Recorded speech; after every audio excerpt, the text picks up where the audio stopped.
Continue the series of the famous rabbis of yesteryear. Now again, with Ethiopian territory over here, we are speaking about today Rabbi Kes Biedeglin Baynsay, a very famous rabbi of his time. It's probably about the 10th or 12th Ethiopian rabbi we are speaking about. He was born back in English in 1915 and he passed away in 2004, 27th of Cheshvan, towards the start of next week, will mark the famous rabbi's Hilula over here. So let's explore a few of the highlights of the famous Ethiopian scholar's life over here. So he came from heritage in itself. I think his mother's name was a Sendet, and it could be that his father's name was Beynsay, but I'll have to double check with regards to that. He was born in an area called Semien, I think in Semien, Manata in Ethiopia, respectively. I think we've spoken about this area on various occasions already here inside this series. So it's always great to speak about Ethiopian rabbis and to learn about the history of famous rabbis of yesteryear. So he's definitely not the first rabbi we have spoken about. And actually, he passed away quite recently, you could arguably say, only about just over 20 years ago. That's something we have to point out about him. Okay, let's explore a few of the highlights of the famous rabbi's life. Okay, so as we said before, he was born around the year 1915. I think he would learn Torah under auspices of his uncle, Kes David. Now, I think, I'm not sure if we actually mentioned him on a previous occasion here inside the series. And yeah, that's very, very interesting. So he would learn under there. And we've spoken about various different Torah structures that there was. And I think so I'll state what it says here. So he actually grew him up as his son. I think, sadly, I think it could be that, maybe his father passed away while he was at the time period when he was young, or maybe the time period when he was born. I'm not too sure. I'm just using the notes here from the Hayomit website of here.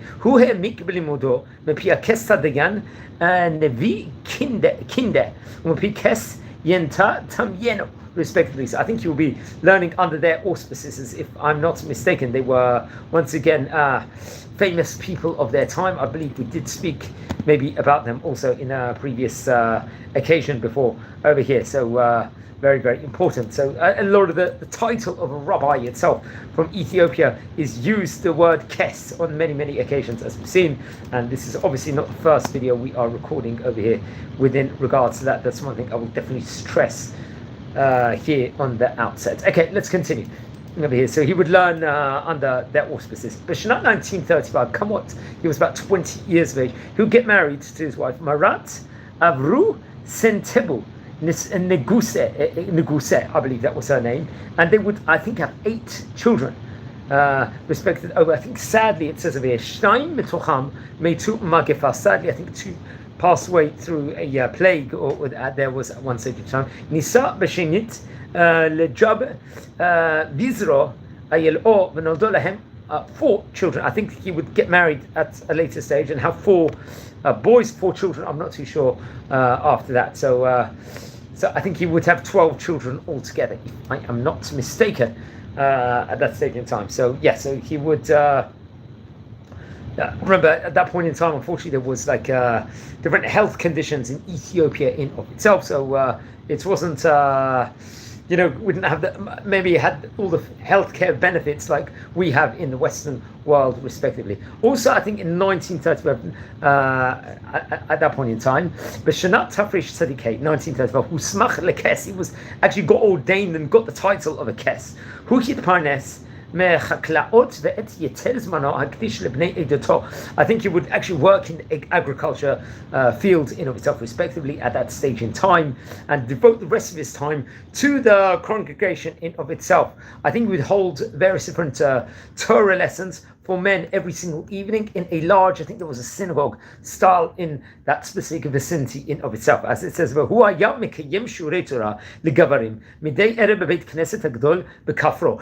the village itself, it would have over there, he would actually provide for their needs in itself.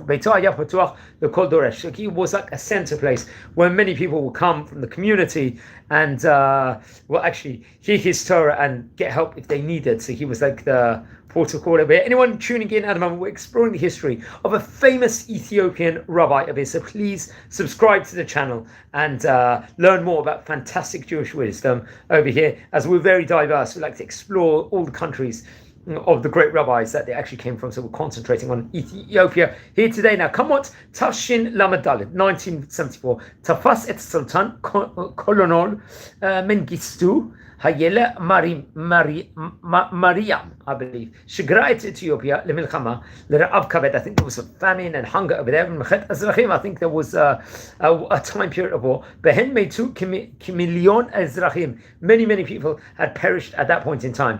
Kes Biedeglin Baynsay Hankik et Kilato Gam Tkufa Kashe Zo. So he was not all throughout the time period, even during the wartime period, and when there was famine and there was other issues going on, and unfortunately there was many people died, he would still lead this community during this difficult period in of itself. It just shows the great leadership qualities within regards to that. Now, come on, I think it was the year 1977, B'shnat Tafshin Lamed Zayin, לאחר פרישת מפלגת המפד"ל מממשלת ישראל, החל שר הפנים שלמה הלל את חוק השבות על יהודי אתיופיה. At that point in time, I think, come on, 1977, there was the withdrawal, I think, of the National Democratic Party from Israeli government. The Interior Minister Shlomo Hillel applied the law of return for Ethiopian Jews at that point in time. So they would open their doors now at this stage in time to the community, the Ethiopian Jews respectively.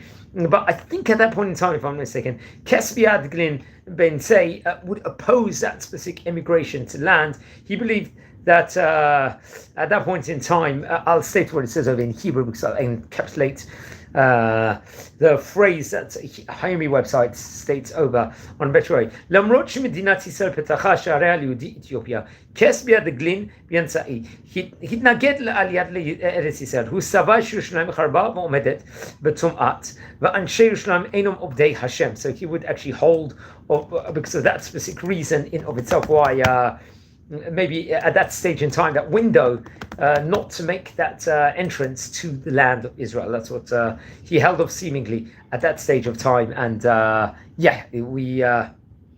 we did speak, I believe, about on him on I think we've mentioned about him on various occasions before, and happened to speak like another one of these occasions.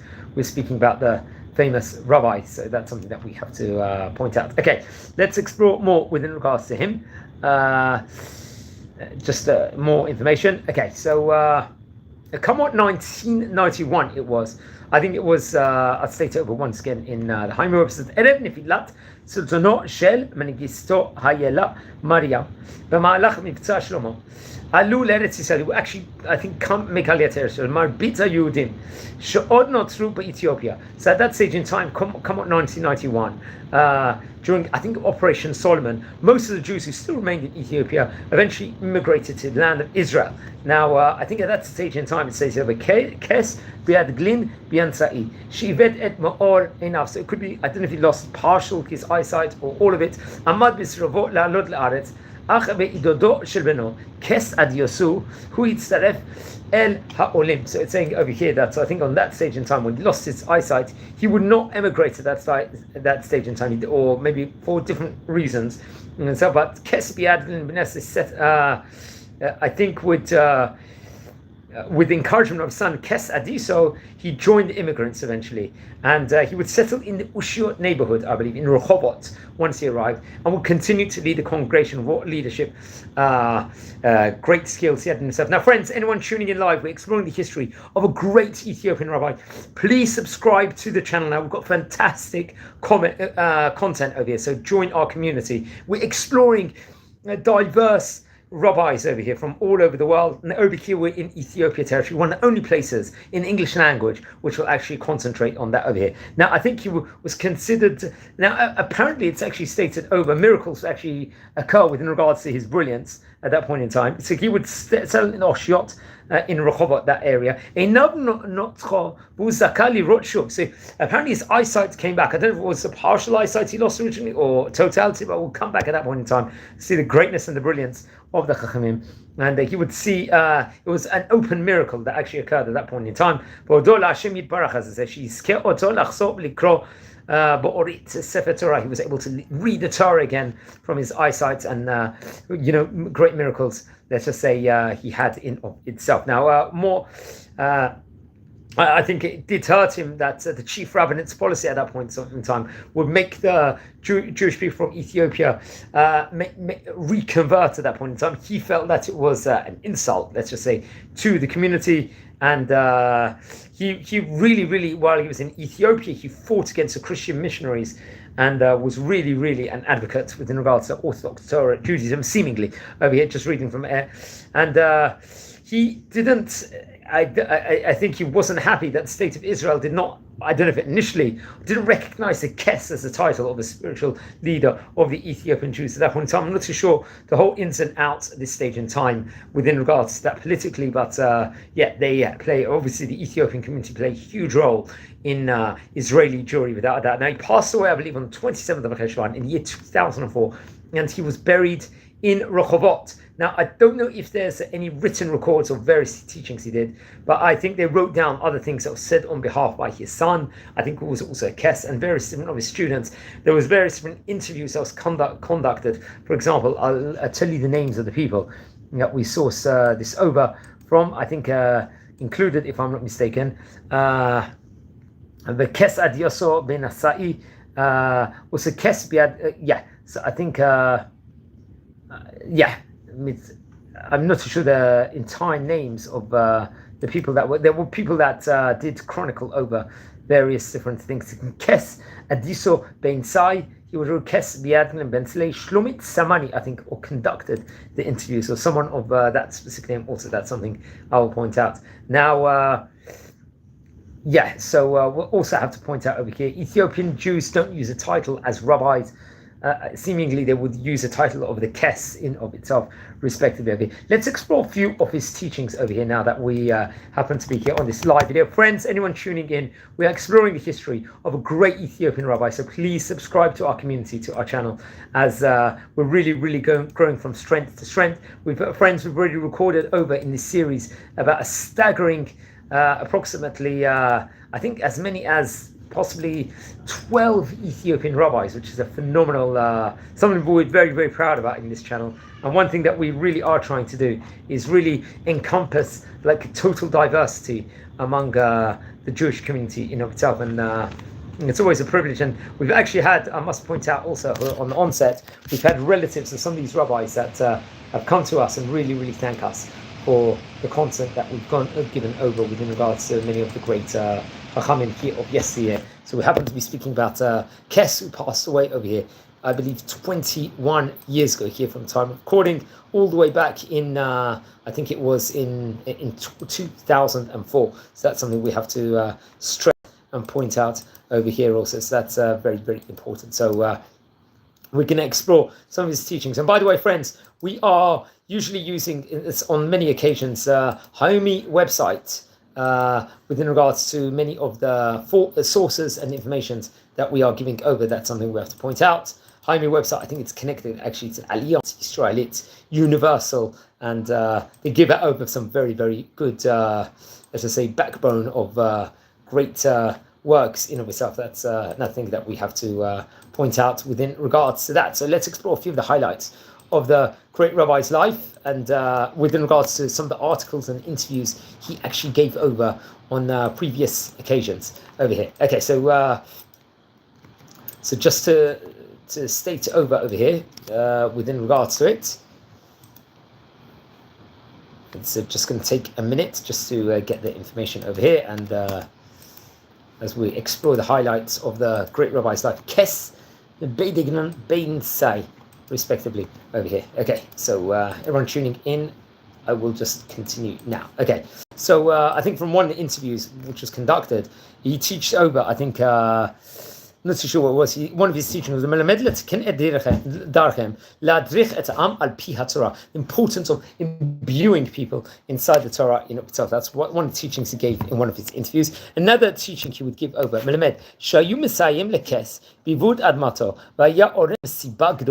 regards to that, I think this was through his Talmud, if I'm not mistaken. I'm not sure which Talmud it was also respectively that would actually teach this. Another teaching was Melamed Shehekes Hayat Roked Im Hachatan Bashva Binim Lifnei Hakala. The importance of obviously making a Chatan and Kala, bride and groom, very, very happy, especially at the time of their wedding. This was one of his teachings that he would actually give over at that stage in time.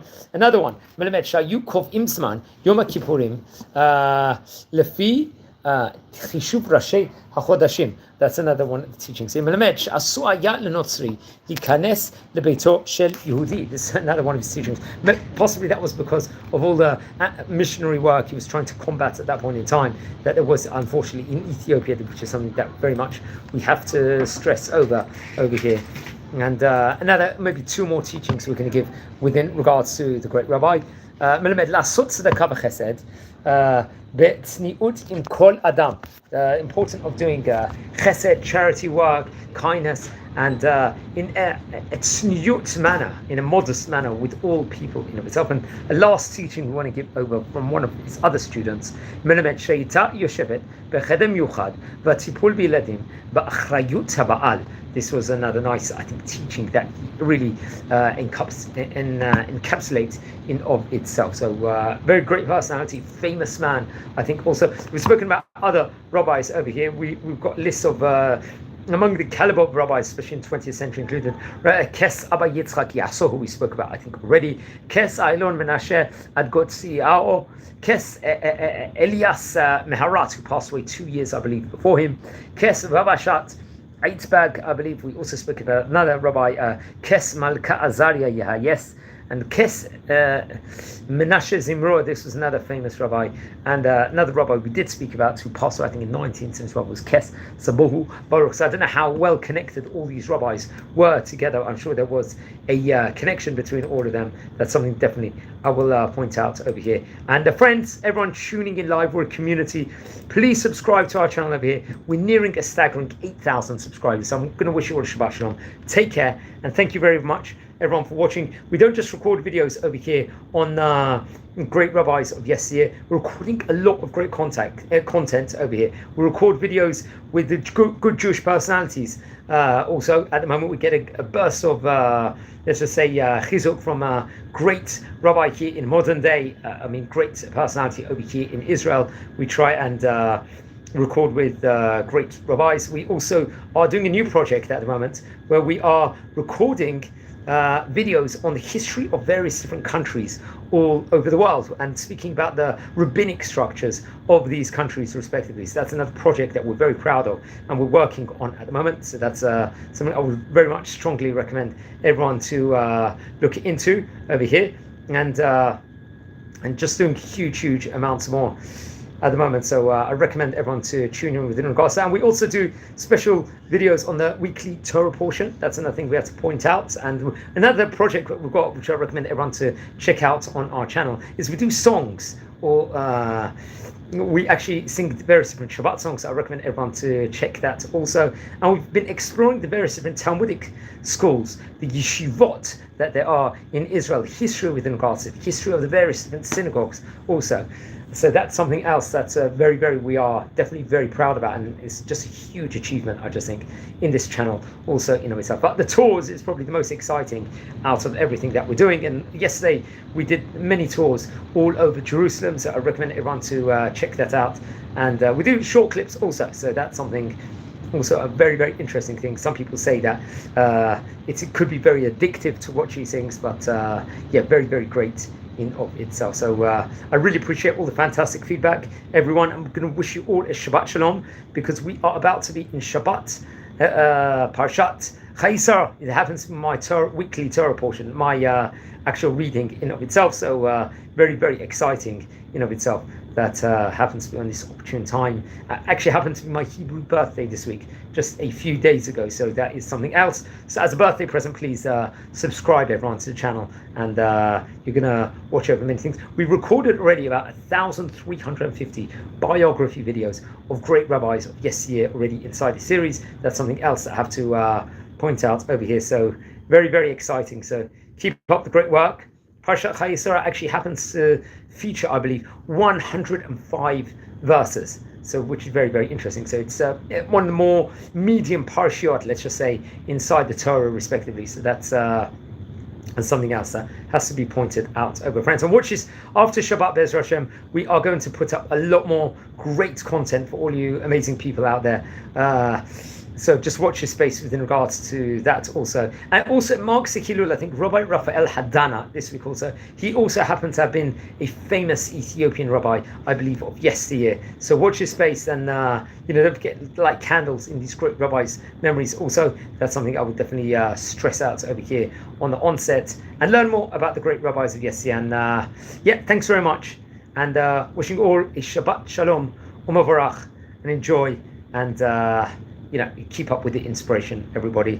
And we've got 9 people watching live, so many people watch this over here. And I'll try also put on a specific section on the channel the history of maybe we'll do a separate Ethiopian section on the channel within regards to illustrating who were the famous Ethiopian rabbis in Israel. That's another project, another thing that we have to do.